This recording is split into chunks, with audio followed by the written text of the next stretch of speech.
right here. I'm at the door Being talking. real with you, because I heard about you. I was waiting on you at the door. Hey man, the most anticipated show that everybody's talking about. That's right, the Cocktails and Cigars with my man Doc Holliday, along with me, G Money. I'm in the building. We're gonna bring on the next guest, man. Let's play a little of his music, man. This cat is down to earth, man. This cat is doing his thing, man. And I'm talking about, like I said, this cat was with Luke. This cat was with some of the top people out there, man. You know what I'm saying? I mean, this cat been doing this thing for a long time, man. You know what I'm saying? We're gonna get ready to bring him on. My man, you know what I'm saying? Without further ado, my man, Mr. J-Shin. What's up, Jay? What's up, Jay? Stop right there. Don't even touch me. It's silk. Everything is silk. You know what I got underneath this do-rag? What you got on the do-rag? Oh my God. Another do-rag. You know what I got underneath this do-rag? What's under the do-rag? Another do-rag, man. Another do-rag. You know what I got underneath this Another do-rag? My swimming cap. Because I'm not trying to drown these niggas. Come on. J-Shin. What's up, brother? What's up, man? Listen, I enjoyed that first half of the show, man. Hey, man, hold on. Wait a minute, Jay. Man. Wait a minute, Jay. G Money, he good. That's my partner. That's my big brother. He good. He did good, but we got to give you a proper introduction. You know what I mean? We're going to give you a proper introduction. Let's do it, dog. Let's do it. You know what I'm saying?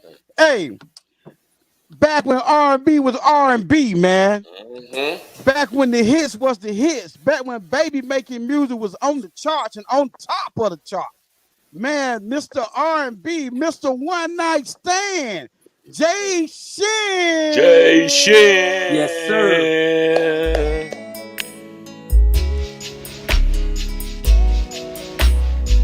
You say you got it, little baby, but I don't know if it's mine. I don't know. Yes, sir.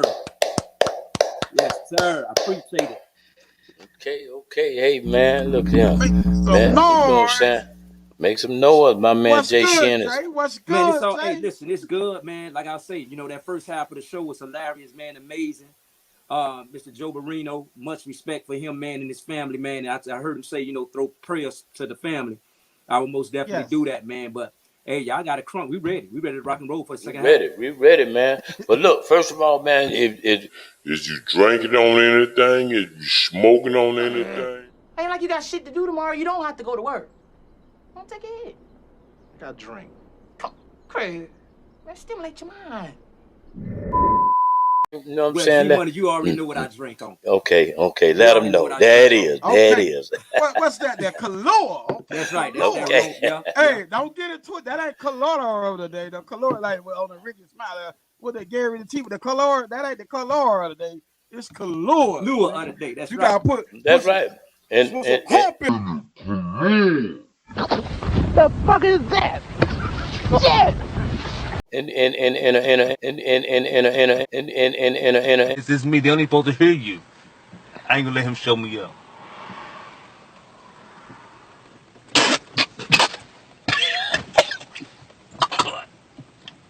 Good.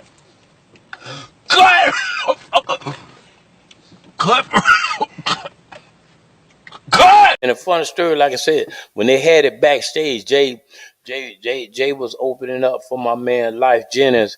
And when they bought the bottle, they say, you know what I'm saying, hey man, it's good look. And my other partner, he looked on the rider and you know, Life had it as a, you know, as a mixer or whatever. He had it as a mixer. I said, hey man, you know what I'm saying, get at my man J-Shin, because you know what I'm saying, that's that man drink. You know what I'm saying? So that's that get what we talking about. You know what I'm saying? You know, I mean, so big shout out to Life Jennings, man. You know what I'm saying? Shout out to Life, man. One of my favorite albums, man. His first album, man. Shout out to Life, man. Yes, sir. And look, Jay, man, with R&B, man, being R&B like it is, man. I mean, and just let us know, you know, how did you really get started with this R&B, man? Because a lot of cats come into the rap first, and then they, you know, convert into the R&B. But I mean, did you come straight into the R&B? I mean, Oh well, yeah, I'm originally out of Miami, Florida. Mm-hmm. You mentioned Luke. Luke had a club down here called the Pac Jam. Right. So, before I even got, old enough to even, walk into that club, it was a teenage club, but before I even got old enough to even walk in there, I did the middle school talent shows and, my sixth grade graduation. So I was always into that R&B, you know what I'm saying? John P. Key, the gospel great. He's someone that I listened to when I was younger. Oh yeah. Oh John P. yeah. Key. Definitely. Yeah, John P. Yeah. Key. Wow. Yeah, Yeah. he was somebody that I listened to when I was younger. And at the time when I listened to him, you know what I'm saying, I was inspired by, you know what I'm saying, the lyrics that he wrote and what I heard, but also his lyric ability. So I was always focused in on that, you know what I'm saying? His Right. ability and how he was so controlled with his vocals. And I Right. started leaning on that at an early Right. age. So R&B for me, it started to begin. I'm talking about probably 4 or 5 years old, early. Started Right. real early. Right. So Okay. So I mean, did you? I mean, because like I said, I seen your album, man. I mean, did you want to go in as a pretty boy? Did you want to Yeah, go in as a pretty boy? Did you kind of want to go in as a, you know what I'm saying, a hardcore rap? I mean, a hardcore R&B. I right. mean, what flavor did you really want to go in when you first went into it? Because I mean, they got you labeled as the Mr. One One Night night stand. Stand. You Yeah. know what I'm saying? I mean, so just let the people see, out there know, because I know pretty boys be, you know what I'm saying, Mr. One Night Stand. and back then, remember, man, guys didn't want to own that title. They was scared. They would stay away from that title right there. Right. You had you had the guts to own that title and stand in the paint. Oh yeah. Yes. Yeah. Oh yeah. So Well, let it the go ahead, reason Jay. why, the reason why, again, when we talk about that title, right? It was all original. You know what I'm saying? Like, again, my background where I came up at, I came up out of Miami, Liberty City.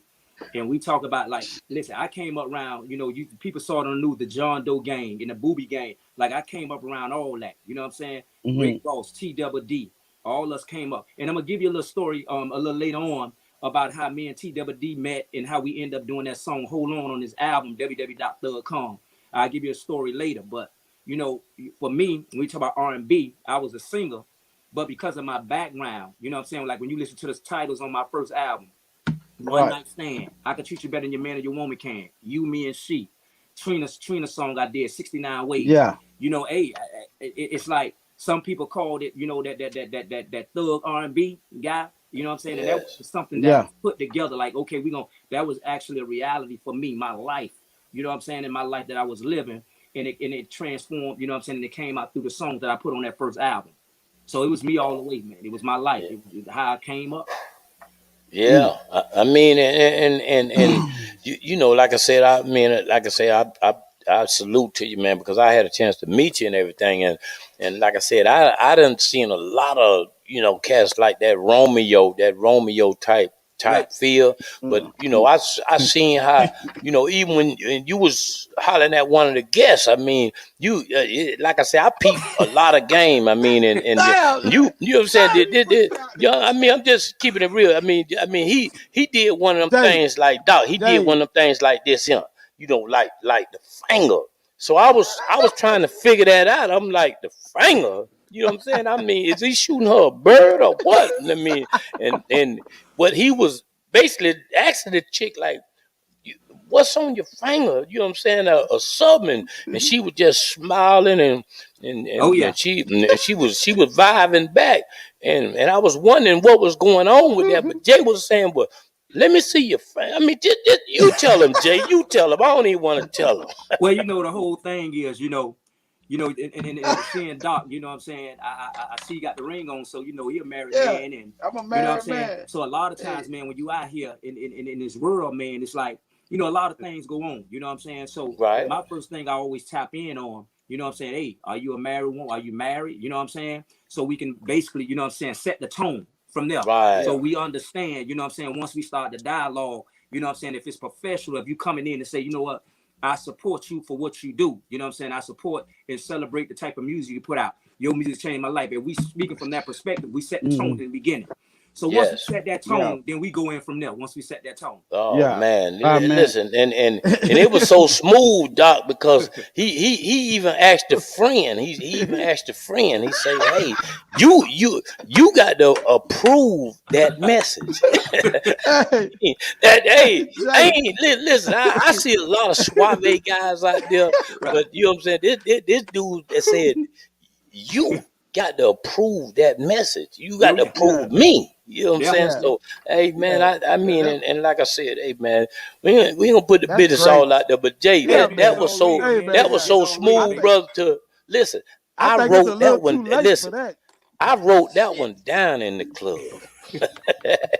I wrote that one down, man. Hey, and I like that approach. I mean, because hey, you know what I'm saying? Next time I'm out, I'm gonna be doing this. Yes, sir. Yes, sir. Hey, now Jay, on J-Shin, where'd you get the name from J-Shin? How did you come up with that name? Well, I took the first letter from my first name, and I took the last four from the last name.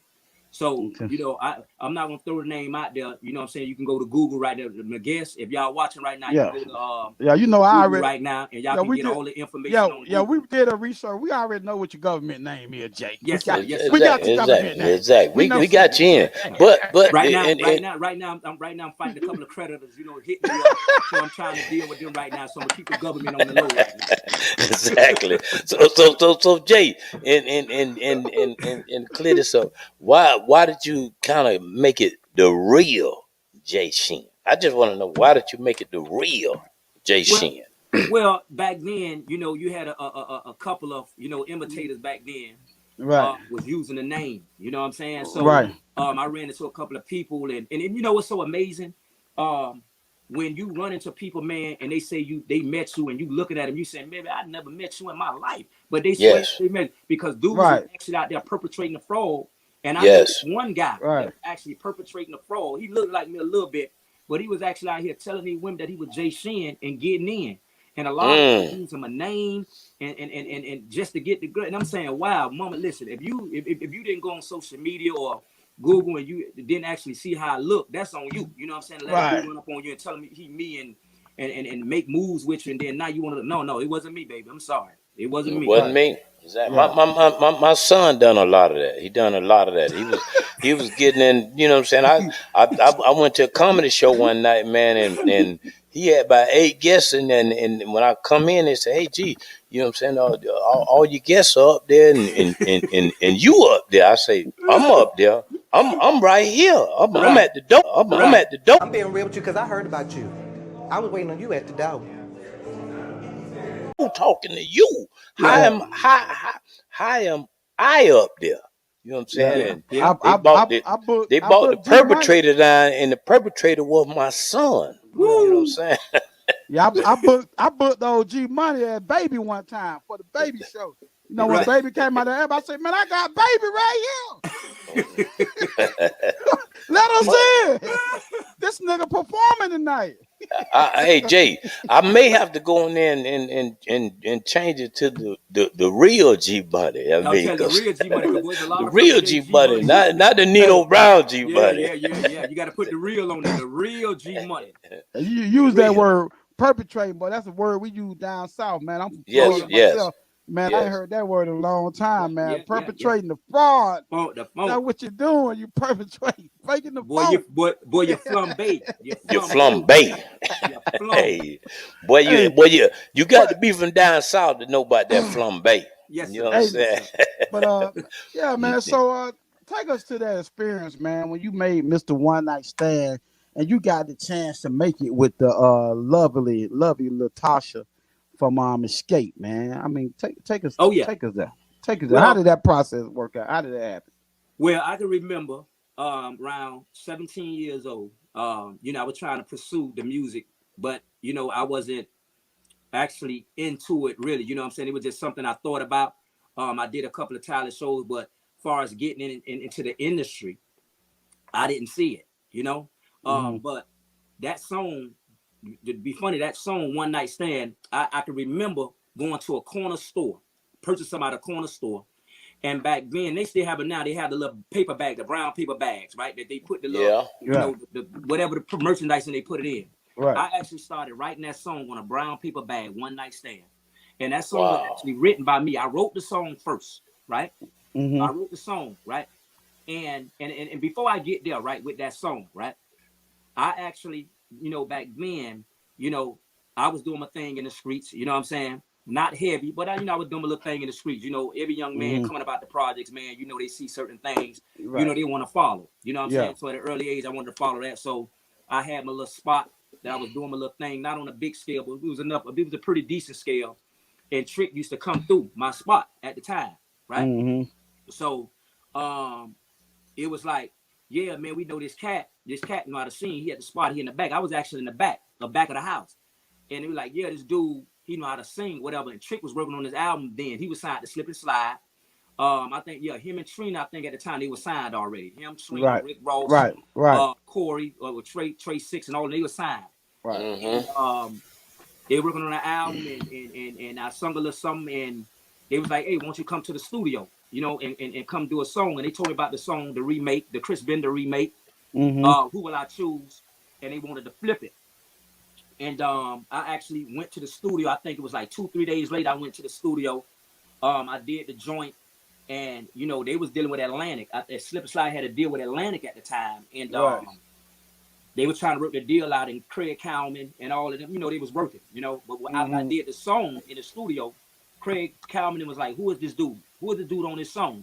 And them hearing that song, and I'm sorry, when people say like overnight, it wasn't overnight for me, but it's like soon as I made that contact with an independent label, Slip and Slide / Atlantic, my career took off. Because when they heard that song, it's almost like they ordered me a deal right up. They put a deal out on the table for me right away. As soon as they heard that song, it wasn't even finished, mixed or mastered.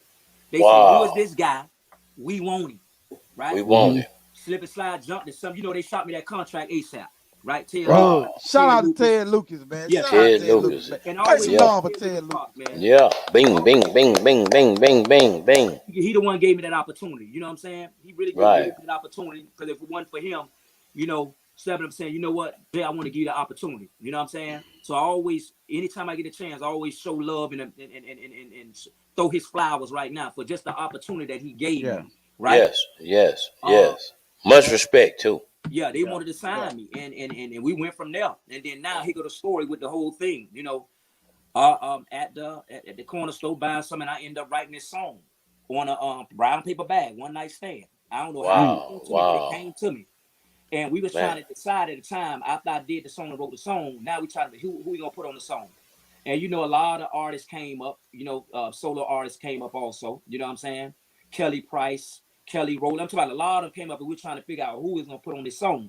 Right. And Tasha Scott came to mind, you know what I'm saying? Because with Tasha Scott, you know what I'm saying, that lipstick, that album with Xscape. At that time, she I was hot. A fan, you know what I'm saying? Yes. I'm like, man, shout out to Tasha, man. And I ended up, we ended up saying, you know what? Okay, let's check out Tasha. Let's see if she's gonna make this happen. But I ended up flying out to Atlanta. I ended up flying. We hollered at JD at the time, because at that time they were still under him. You know what I'm saying? Yeah. So we ended up hollering at JD and we flew out, right? But mind you, when we flew out and we got to the studio, Tasha in the back. I don't even know she's at the studio. Now, when they heard the song, they already know it was a banger. But they wasn't going to let me know that it was a banger. It was almost like, okay, we're going to play a role. Like, okay, we got to see if we want to mess with you or not. But they knew that she in the back. So we started chopping it up, blah, blah, blah. And, just a conversation with Tasha's husband at the time, Rock, R. Kelly brother. And, I don't know if it was second or third, but they call him Rock. I ended up hooking up with him. We got a good vibe in. You know what I'm saying? I ended up meeting him too. Do the song. Yeah. We want to do the joint. I was like, okay, the whole vibe was on point. And they ended up flying back out to Miami in Circle House down in Miami. And we ended up cutting the record in Circle House. You know what I'm saying? Oh, man. Yeah. Like, so just that fast? Oh, just that fast. But let's talk. Wow. I didn't even finish the album. After they finished mixing and mastering that song, and they started letting that song go, I was in a position now, I got to get this album, because that song had done. Man, listen, we put that song out, I say, like a month, that song was gone. Whoa. Out of here. 1 month, it was gone. Out of here. You know Hey what I'm saying? man, So Jay, again, well, listen, that's impressive, man. Serious, that's impressive, it was man. out of there. Yes, yes.